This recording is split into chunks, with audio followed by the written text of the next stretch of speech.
Collision ou rencontre de galaxies dans l'univers. Une collision se produit lorsque deux galaxies se heurtent avec une vitesse suffisante pour pouvoir poursuivre leur route. Lors d'une collision, les étoiles des deux planètes n'entrent pas généralement en collision les unes avec les autres, à cause des énormes distances en jeu. En revanche, le gaz et la poussière interagissent.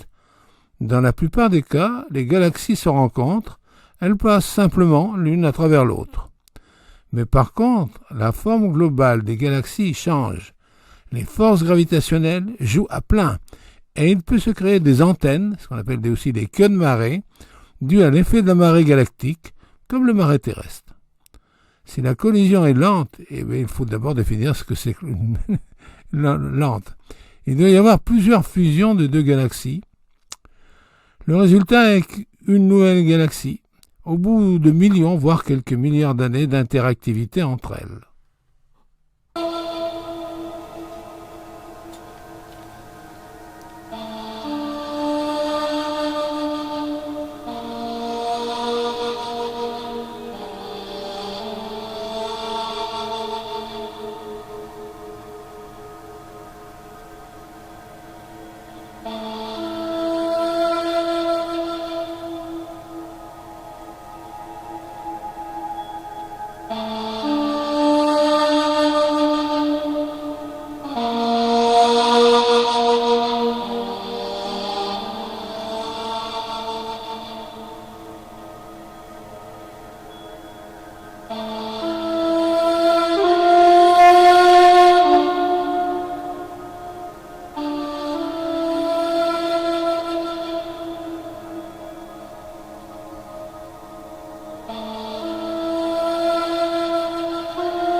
Collision de galaxies entre NGC 2207 et IC 2163.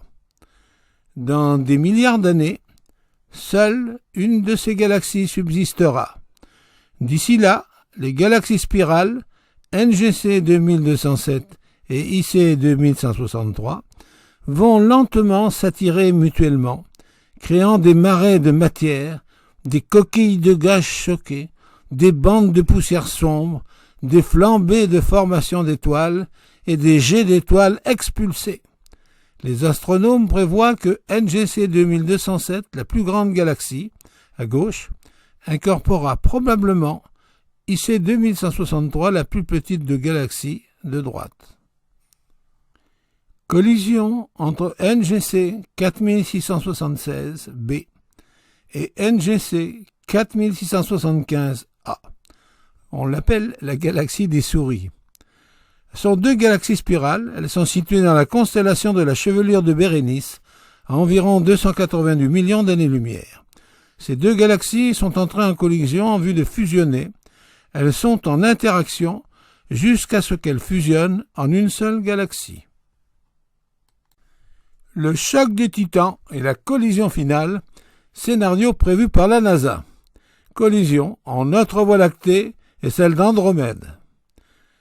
Et à droite, les deux galaxies en interactivité. Fin mai 2012, les astronomes de la NASA indiquaient être enfin en mesure de prédire avec certitude le prochain événement cosmique majeur pour notre galaxie.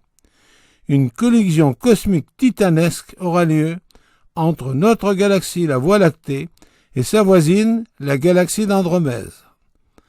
Après près d'un siècle de conjectures sur l'avenir d'Andromède et notre Voie lactée, nous sommes enfin en mesure d'imaginer assez clairement ce qui va se passer au cours des milliards d'années à venir, indique Sagno Tomiso, qui travaille avec son équipe sur le télescope spatial de Science Institute de Baltimore. Nos résultats sont en parfaite cohérence statistique avec une collision frontale entre les galaxies d'Andromède et de la Voie lactée, ajoute Roland van der Marel, qui fait partie de l'équipe du STSCL. Ce cataclysme intergalactique aura lieu dans 4 milliards d'années. À ce moment-là, notre système solaire risque d'être éjecté ailleurs, ou seulement notre Soleil projeté dans une autre région de notre galaxie, sans que la Terre et le système solaire soient détruits. Toutefois, une Terre sans Soleil ne permettra plus la vie. Si la collision dans notre galaxie et la galaxie d'Andromède est prévue dans 4 milliards d'années, les chercheurs estiment que bien avant, notre galaxie va entrer en collision avec ses satellites, le grand nuage de Magellan qui tourne autour de nous dans 2 milliards d'années. La Terre devrait être épargnée. Sourate 15, Al-Hijr, verset 85. Nous avons créé les cieux et la terre et tout ce que contient l'espace qui les sépare. Louange au Créateur des nébuleuses de l'univers. Les nébuleuses de l'univers. Elles sont des nuages de gaz et de poussière interstellaire. D'une beauté rare, elles constituent un véritable art cosmique, voire d'inspiration. Les nébuleuses obscures. C'est un nuage de poussière et de gaz froid qui n'émet aucune lumière et cache les étoiles à l'intérieur ou à proximité. Elles ne sont visibles que par l'absorption de lumière des objets qui sont cachés derrière elles. Le triangle d'été, appelé également triangle des nuits d'été, ou les trois belles d'été, est un astérisme en forme de triangle formé par 3 des étoiles les plus brillantes, Vega, Deneb, Altair, qui dans l'hémisphère nord sont visibles toute la nuit entre juin et août. 2 rifts sombres, ou Dark Rift, est une immense nébuleuse obscure qui longe le bras de la Voie lactée. Il forme une bande sombre qui s'étend sur plus de 1000 années-lumière. Il débute dans la constellation boréale du Cygne, où il est connu comme le rift du Cygne ou le sac de charbon de l'hémisphère nord, et il se termine dans la constellation zodiacale du Sagittaire.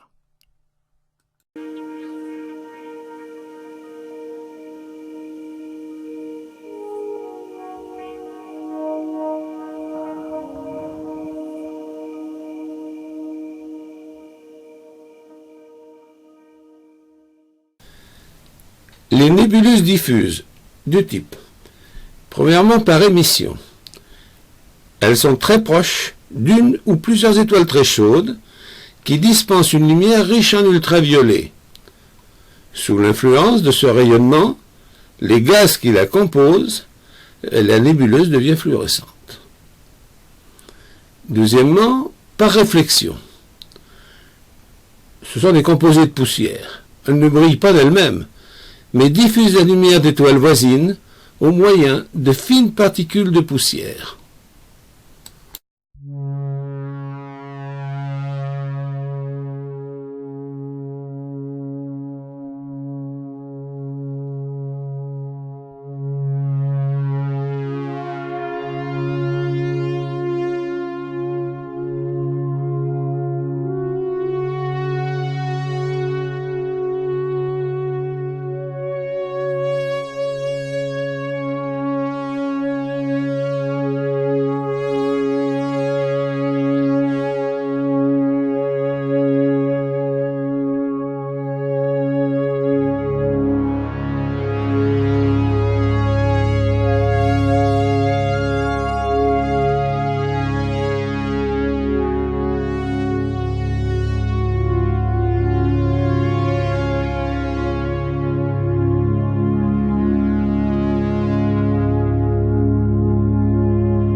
Les nébuleuses planétaires. C'est la fin d'une étoile. Leur nom provient de leur forme souvent circulaire. Elles possèdent en leur centre une région chaude appelée naine blanche. C'est un point blanc important, qui est le résidu d'une ancienne géante rouge. L'anneau de gaz qui les entoure peut atteindre plusieurs milliards de kilomètres de diamètre. La fin d'un soleil, d'une étoile. Après conversion de l'hydrogène en hélium dans le centre du soleil, les couches extérieures vont se dilater en se refroidissant. La température de surface descendra à 3000-3500 degrés. La lumière passera du blanc-jaune à l'orange, puis au rouge. La luminosité augmentera malgré le refroidissement du fait de sa croissance considérable. Le Soleil deviendra une géante rouge dont le diamètre sera multiplié par 100 ou plus. Tout l'espace sera inondé par la lumière rouge qui donnera aux choses un aspect irréel. Une grande partie du ciel sera occultée par ce nouvel astre flamboyant, énorme, qui voilera la voûte céleste. Sourate 55, Ar-Rahman, verset 27. Quand le ciel se fendra et deviendra comme le cuir rouge.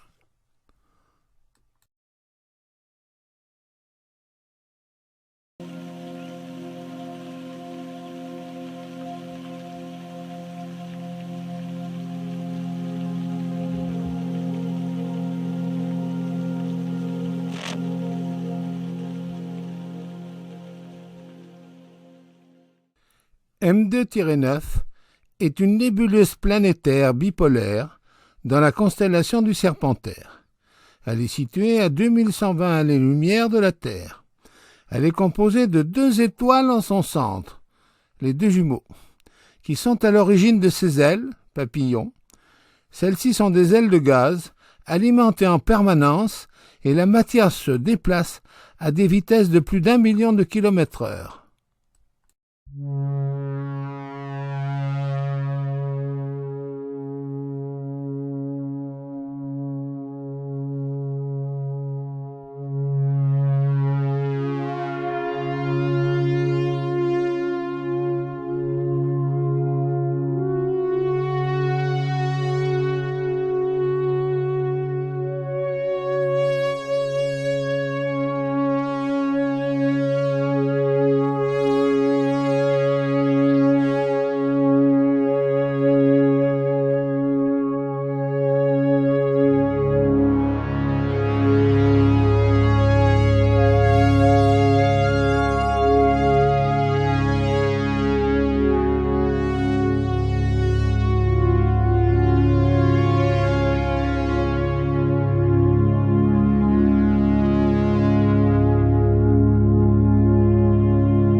Enfin, les nébuleuses qui sont des vestiges de supernovas. Là, c'est la fin d'un très gros soleil qui a terminé sa phase de géante rouge, mais ne peut évoluer tranquillement vers la naine blanche. Alors il explose en éjectant de la matière stellaire. Ce sont des restes de supernovas appelés supernovas remnants.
Les trous noirs. Par définition, un trou noir est la phase ultime de l'effondrement gravitationnel d'une étoile massive sur elle-même. Lorsqu'au cœur de cet astre, l'activité nucléaire diminue puis s'arrête, l'équilibre est rompu entre la pression interne, et il y a expulsion de matière, et la force gravitationnelle, c'est-à-dire attirance et concentration de la matière. Cette force gravitationnelle empêche ainsi toute matière et toute lumière de s'échapper, et l'astre devient invisible à tout observateur puisqu'il n'émet plus aucun rayonnement. Ils déforment la courbure espace-temps et sont donc repérables. Au centre de la galaxie elliptique RX J 1942-11, située à 650 millions d'années-lumière dans la constellation de la Vierge, un trou noir supermassif a été observé alors qu'il happait une étoile dans sa gigantesque force gravitationnelle. C'est une éruption de rayons X, figura, décelée au centre de cette galaxie qui a attiré l'attention des astronomes de l'ESA et de la NASA en 1992. Cette explosion a été provoquée par du gaz provenant de l'étoile détruite qui a été chauffée à plusieurs millions de degrés avant d'être absorbée par le trou noir, explique l'ESA. L'immense gravité de ce trou noir est estimée à 100 millions de fois celle de notre Soleil. Exemple en B, le principe d'illustration. Deux énormes bulles de gaz coincées dans un amas de galaxies témoignent de la plus forte explosion jamais observée dans l'univers. Ce sont des jets de matière expulsés par un trou noir qui ont créé les deux bulles de gaz très chauds près du centre de l'amas galactique. Elles ont la taille de 650 000 années-lumière de largeur. Pour provoquer cette explosion, qui dure depuis 100 millions d'années, le trou noir a dû dévorer l'équivalent de 3 fois la masse de notre Soleil par an, soit une somme de 300 millions de soleils depuis le début. Cet amas, MS 0735, est situé à 2,6 milliards d'années-lumière, d'après Brian McNamara, astrophysicien de l'Université de Ohio, en Pennsylvanie. La création de l'univers, des cieux et de la terre. Le premier ciel, jusqu'à 10 000 années-lumière, seulement une partie des 3 bras de notre galaxie. Le deuxième ciel, jusqu'à 5 000 années-lumière, notre galaxie et 9 galaxies naines. Le troisième ciel, jusqu'à 5 millions d'années-lumière, le groupe local. Le quatrième ciel, jusqu'à 100 millions d'années-lumière, le superamas de la Vierge. Le cinquième ciel, jusqu'à 1 milliard d'années-lumière, c'est une zone avec une centaine de superamas. Le sixième ciel, jusqu'à 14 milliards d'années-lumière, c'est la fin de l'univers visible. En ce qui concerne le septième ciel, il est inconnu. La lumière ne nous est pas encore parvenue. Que dit le Coran? Noé, sourate 71, Noé, verset 15. N'avez-vous pas vu comment Allah a créé les 7 cieux superposés? Sourate 23, les croyants, verset 1. Nous avons créé au-dessus de vous 7 cieux. Sourate 15, Al-Hijr, verset 85. Nous avons créé les cieux et la terre et tout ce que contient l'espace qui les sépare, que pour une juste raison. Le sourate 13, le tonnerre, verset 2, c'est lui qui a bien élevé en haut les 7 cieux, sans pilier visible. La sourate La Vache, verset 29, c'est lui qui a créé pour vous tout ce qu'il y a sur la terre. Puis il a orienté sa volonté vers le ciel et en fit 7 cieux. Et il connaît toutes choses. Sourate 41, les versets détaillés, verset 12. Et il, Allah, décréta d'en faire 7 cieux en 2 jours et révéla à chaque ciel sa fonction. Sourate 20, Taha, verset 6. À lui, Allah, appartient tout ce qui est dans les cieux, sur la terre et entre eux. Sourate 40, le pardonneur, verset 57. La création des cieux et de la terre est quelque chose de bien plus grand que la création des gens, mais la plupart des gens ne savent pas. Sourate 27, les fourmis, verset 65, dit « Nul de ceux qui se trouvent dans le ciel et sur la terre ne connaissent l'invisible, à part Allah. »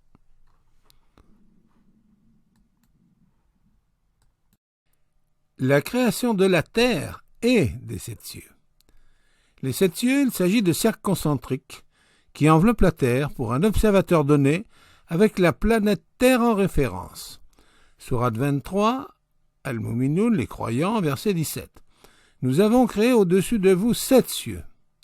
Au-dessus de nous, ce qui implique donc que nous étions là au début de la création, avant les 7 cieux. Sourate La Vache. C'est bien lui qui a créé pour vous tout ce qu'il y a sur la terre. Puis il a orienté sa volonté vers le ciel et en fit 7 cieux. Et il connaît toutes choses, ce qui confirme bien l'ordre établi dans la création. Coran, sourate 11, Oud, verset 7. C'est lui, Allah, qui a créé les cieux et la terre en 6 jours, alors que son trône était sur l'eau. Sourate 22, Al-Hajj, verset 47. Cependant, un jour auprès de ton Seigneur équivaut à 1000 ans de votre façon de compter. Dans la Bible, la Genèse, paragraphe 1, verset 31, et ce fut le 6e jour. Ainsi fut achevé les cieux et la terre quand ils furent créés, et l'Esprit de Dieu se mouvait sur les eaux. En ce qui concerne le mot jour, chapitre 2, Pierre, paragraphe 3, verset 8, vous ne devez pas ignorer que devant votre Seigneur, un jour est comme 1000 ans. Sourate 3, Al-Imran, verset 96. La première maison qui a été édifiée pour les gens, c'est bien celle de Baka. Il s'agit là de l'esplanade de la Kaaba à la Mecque. Bénie et une bonne direction pour l'univers. Confirmée par les plus anciennes étoiles de notre galaxie, qui sont apparues après les âges sombres du Big Bang, elles ont donc toutes presque aussi âgées que l'univers lui-même. La plus vieille étoile de notre Voie lactée est de 13,2 milliards d'années. Et par cette publication d'un article universitaire du docteur Robert Coleman de Stanford University aux USA. Il a fait une étude sur le centre gravitationnaire de la Terre et de leur rencontre avec les rayonnements universels. Il a trouvé que ces deux forces se rencontrent en un même point exactement avec le centre géographique de la Terre. La surprise que je n'ai plus expliqué est que ce point est le centre de la ville la plus sacrée pour les musulmans, précisément la Kaaba, où les musulmans s'orientent lors de la prière, et aussi que la longitude -3 heures de la Mecque présente une superposition du nord géographique avec le nord magnétique, c'est-à-dire la bonne direction pour l'univers. Notre galaxie, la Voie lactée. Quelles sont ses caractéristiques? D'abord, épaisseur et diamètre. Le diamètre de la galaxie est de 105 700 années-lumière. Quand on la regarde sur la tranche, à chaque bout, c'est de l'ordre de 1000 années-lumière et au centre de 3000 années-lumière. Quelles sont les caractéristiques? Nombre d'étoiles dans la galaxie, 250 milliards, plus ou moins 150 milliards d'étoiles. Distance au centre du Soleil, 27 000 années-lumière. Vitesse du Soleil dans la galaxie, 230 km par seconde. Période de rotation du Soleil autour de la galaxie, 225 millions d'années. Notre système solaire est de 27 000 années-lumière du centre galactique. Le centre de la galaxie héberge un trou noir.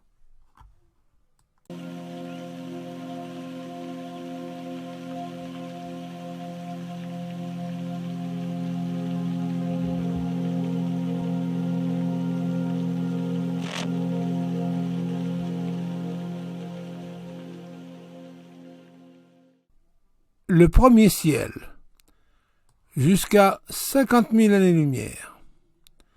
Le premier ciel, on raconte d'abord les étoiles, jusqu'à 600 millions, et les météorites, puis la Lune, les planètes, Mercure et Vénus, le Soleil, Mars, la ceinture d'astéroïdes dite de Kuiper, puis Jupiter, Saturne, Neptune et Pluton, et les comètes, qui évolue sur des orbites spécifiques. Le ciel local tourne sur lui-même à 30 km par seconde au sein de notre galaxie, la Voie lactée. Nous sommes situés à proximité du bras d'Orion et nous voyons souvent, la nuit, une partie du bras du Sagittaire, la Voie lactée.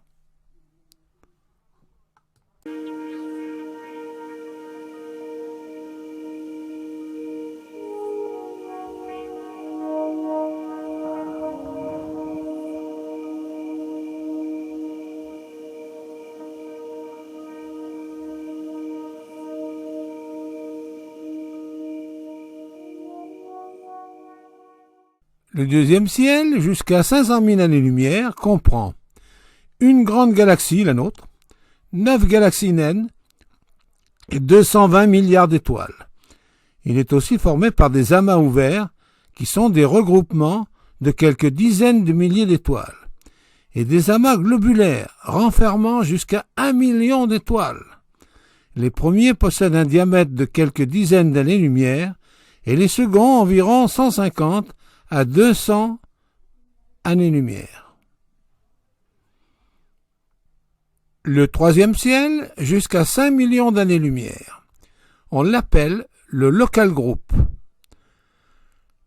Le troisième ciel, local group, comprend 3 grandes galaxies, M31, Andromède, M33 et notre galaxie, la Voie lactée.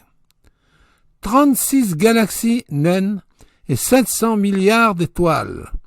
Cet ensemble solidaire, appelé local group, effectue une rotation sur lui-même de 250 millions d'années approximativement.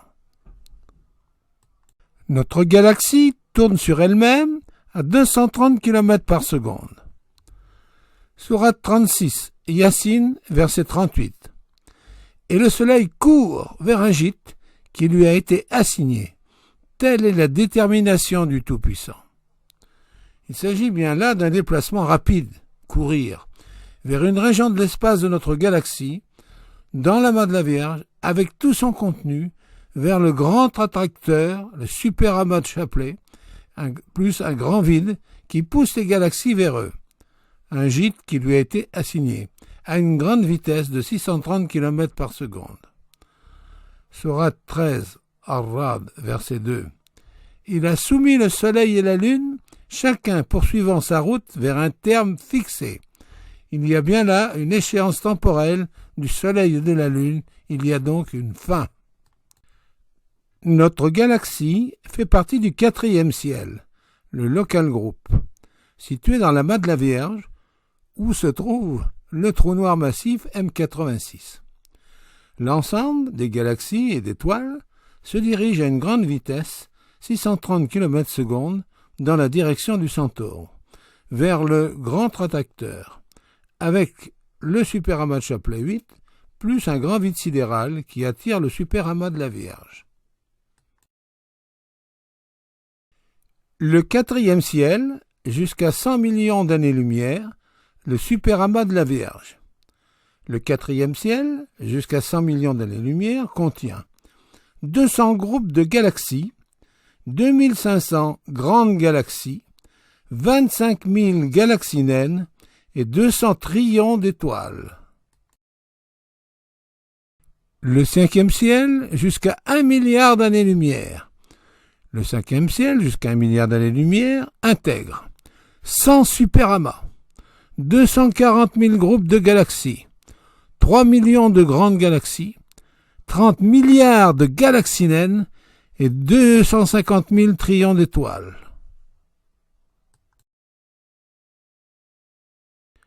Le 6e ciel, jusqu'à 14 milliards d'années-lumière. L'univers est visible jusqu'à 14 milliards d'années-lumière parce que la lumière dans l'univers ne voyage qu'à une vitesse finie, 300 000 km par seconde. Nous voyons les objets sur le bord de l'univers quand celui-ci était déjà très jeune, il y a 15 milliards d'années. N'oublions pas qu'il est en extension. Le 21 mars 2013, la mission Planck a permis de recalculer la constante de Hubble, qui est une vitesse de récession, à 67,8 km par seconde et par mégaparsec. L'univers visible. Nombre de superamas, 10 millions. Nombre de galaxies, 25 milliards. Nombre de grandes galaxies, 350 milliards. Nombre de galaxies naines, 7 trillions. Nombre d'étoiles, 300 milliards de trillions. L'univers invisible. La matière noire et l'énergie sombre représentent 95% de l'univers. La matière noire est invisible et nous traverse en permanence. Elle assure le lien entre les étoiles et les galaxies. Ainsi, ces particules qui nous traversent. Elle influence la formation et la rotation des galaxies. L'énergie sombre, répulsive, occupe la plus grande place dans l'expansion de l'univers. Cependant, elle maintient le tout en équilibre, d'où son nom de constante cosmologique. Elles sont toutes les deux aujourd'hui l'objet de nombreuses recherches par les scientifiques de notre planète. Il est évident que toutes ces formes d'énergie ont une source. Seul Allah, le grand architecte de l'univers, est capable de créer ces deux sources dans l'invisible, que son nom soit béni et glorifié. Sourate 41, Fussilat, les versets détaillés, verset 53. Nous leur montrerons nos signes dans l'univers et en eux-mêmes, jusqu'à ce qu'il leur soit évident que le Coran est la vérité. Cependant, au-delà des étoiles, aux confins de l'univers, au-delà toutes les formes de l'imagination humaine, il existe un 7e ciel. Le 7e ciel enfin domine la création et restera toujours hors d'atteinte de l'expansion de l'univers. La tradition situe l'ensemble de la présence divine. Le paradis, Sourate 3, Al-Imran, verset 133. Un jardin large comme les cieux et la terre. Les savants d'aujourd'hui admettent parfaitement la réalité des 6 premiers cieux concentriques par rapport à un observateur terrestre, car telle est la structure de l'univers. Cependant, le 7e ciel restera toujours hors d'atteinte de la portée de l'intelligence humaine, comme il est rapporté dans le hadith saint d'Al-Bukhari Muslim. En ce qui concerne le paradis, j'ai préparé pour mes serviteurs pieux ce qu'aucun œil n'a jamais vu, ce qu'aucune oreille n'a jamais entendu, et ce qu'aucun esprit humain ne peut même imaginer. Une porte permettant de voyager rapidement entre deux points de l'espace-temps, de l'une à l'autre. La théorie de la relativité générale d'Einstein contient des solutions décrivant de tels raccourcis. Ils sont comparables à des tunnels creusés par des vers dans une pomme permettant de passer plus vite d'une région de sa surface de cette pomme à une autre, d'où son nom de trou de verre. Un trou de verre formerait un raccourci à travers l'espace-temps. Trou noir, vert, tout blanc. Dangereux. Mais pour le moment, on sait faire, mais on ne sait pas encore stabiliser le tunnel. Sourate 55, Ar-Rahman, verset 33. Ô peuple de djinns et d'hommes, si vous pouvez sortir du domaine des cieux et de la terre, alors faites-le. Mais vous ne pourrez le faire pénétrer sans une autorité de la part d'Allah. Évocation personnelle. Gloire à Allah, louange à Allah, il n'y a pas d'autre Dieu qu'Allah. Il est lui le très haut, le très pur, le très saint, le très noble, le glorieux, le sublime. Il est empli de majesté et de magnificence. Il est le Seigneur des cieux et de la terre, le Seigneur de mon cœur, la lumière de mon âme, mon Seigneur et mon Dieu. Et nul n'est égal à lui.